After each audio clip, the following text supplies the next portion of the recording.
4월 첫째 주 KMATV 뉴스 브리핑을 시작하겠습니다.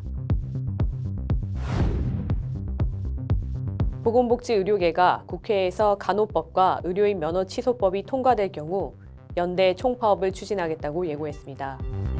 16개 시도의사회 등 의협 산하단체 대표 200여 명은 지난 2일 전국 대표자 대회를 열고 용산 대통령실 앞까지 가두 시위를 벌이며 간호법과 의료인 면허 취소법 폐기를 촉구했습니다.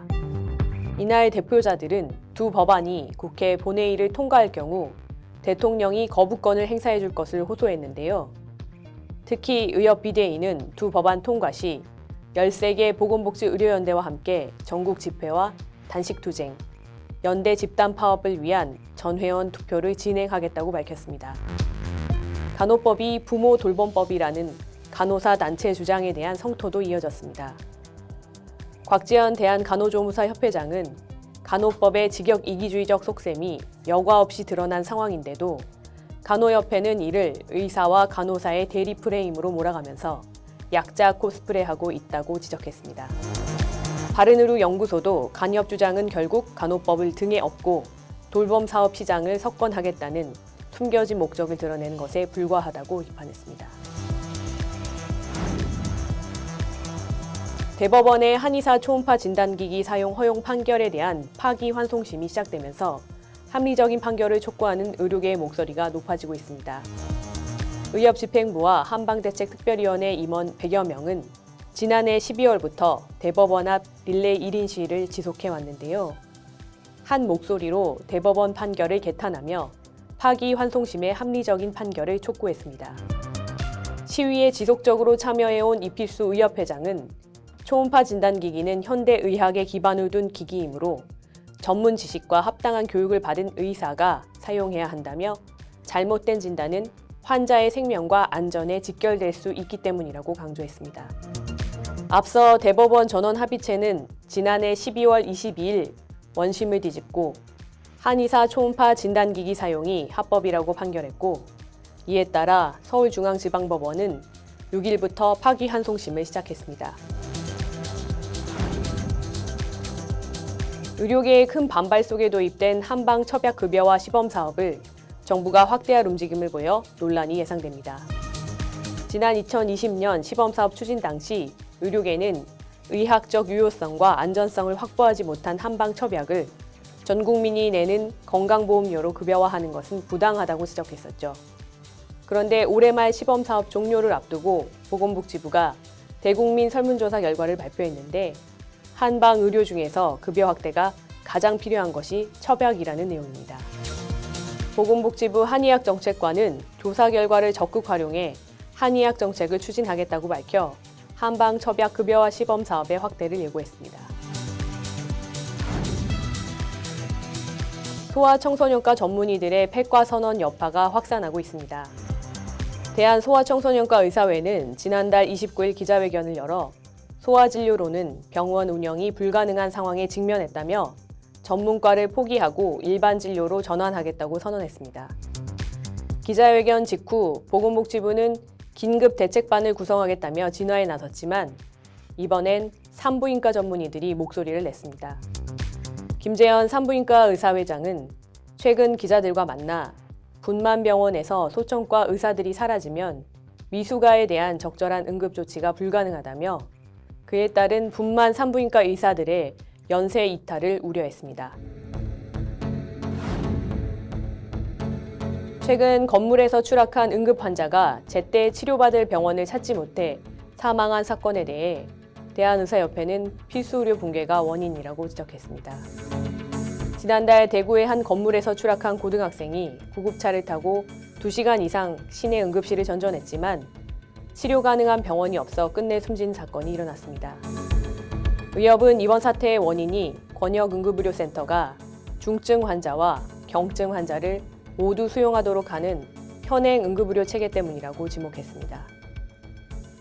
응급실이 경증 환자로 가득 차 있어 지금 당장 응급의료 처치가 필요한 중증 환자를 수용할 병상이 없다는 것입니다. 특히 의협은 이 같은 사태의 원인을 무조건 의료인이나 의료기관의 탓으로 돌려서는 안 되며 필수 의료 종사자들에 대한 충분한 개선책과 지원이 이루어지고 있는지 점검해야 한다고 강조했습니다. 보건소장의 자격에 대한 국회 토론회가 열렸는데 핵심 당사자인 의사는 배제된 채 진행된 논란입니다. 최근 국민의힘 서정숙 의원 주최로 열린 토론회에서 간호사와 약사, 치과의사, 한의사 단체 대표들은 한 목소리로 의사를 우선 임용토록 한 현행 지역보건법을 바꿔야 한다고 주장했습니다.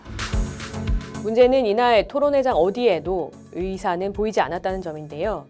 의협 관계자는 토론회 참석을 요청받은 적이 없다며 당사자인 의사를 빼고 조용히 진행하는 토론회의 목적에 의문이 든다고 지적했습니다. 우봉식 의료정책연구소장은 행정만 아는 사람이 보건의료를 지시할 수 없다면서 비의사가 보건소장으로 임용된다면 그 보건소는 사무장 보건소라고 밝혔습니다. 의사처럼 전문 분야를 표방하는 약사들이 빠르면 내년부터 배출될 전망입니다.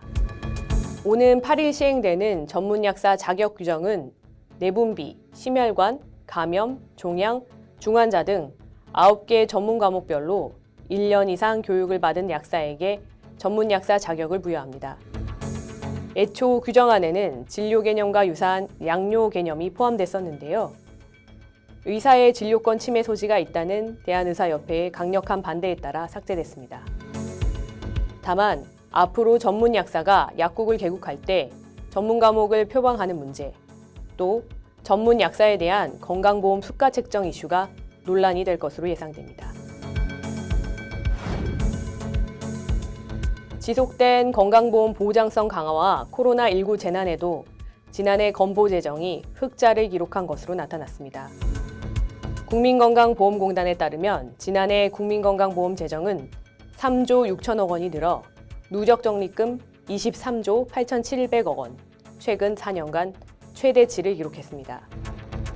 이 같은 흑자에도 불구하고 건보공단은 글로벌 경기 침체와 저출산, 고령화로 인한 생산 인구 감소, 의료 이용 회복 등으로 향후 재정 불확실성이 점점 늘어날 것으로 예상했습니다.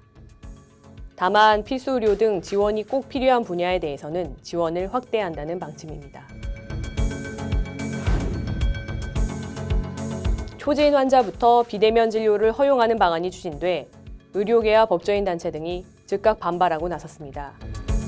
국민의힘 김성원 의원을 비롯한 국회 유니콘팜 소속 의원 총 11명은 4일 의료법 개정안을 발의했는데요.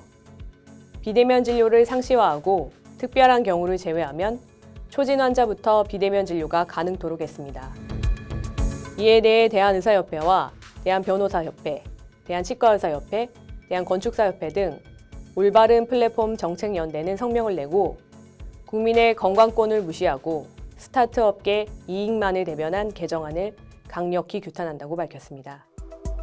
정책연대는 의료라는 특수한 분야는 영리적 이익과 편리성이 아닌 국민의 생명과 건강권 보호가 최우선돼야 한다면서 초진 환자도 비대면 진료가 가능토록 한 개정안을 비판했습니다. 이와는 별개로 주호영 국민의힘 원내대표는 5일 보건복지부와 당정 협의회를 열고 의료법이 아닌 보건의료기본법에 기반한 비대면 진료 시범 사업을 추진하겠다고 밝혀 향후 의료계의 강력한 반발이 다시 예상됩니다. 정부가 의사인력 증원 논의를 서두르자고 의료계를 압박하고 있습니다. 보건복지부는 지난달 30일 대한의사협회와 가진 의료현안 협의체 회의에서 예정에 없던 의사인력 양성 안건을 제기했는데요. 의료인력 확충에 대한 구체적인 의사결정을 이달 말 열리는 의협 정기대의원 총회 때까지 해달라며 기한까지 제시했습니다. 또 하루 전인 29일 박민수 보건복지부 제2차관은 전국 의과대학 학장들과 만나 의료인력 확충과 의대 정원 확보 필요성에 대해 언급한 것으로 알려졌습니다. 의협은 이 같은 정부 움직임에 대해 의사 증원 문제는 코로나19 안정화 선언 이후 논의하기로 한 의정 합의에 위배된다며 불쾌하다는 입장입니다. 한편 대한전공의협의회는 8일 임시총회를 열어 정부의 의료인력 확충과 의대 신설 추진에 대한 대응 방안을 논의할 예정입니다. 이상으로 뉴스 브리핑을 마치겠습니다. 감사합니다.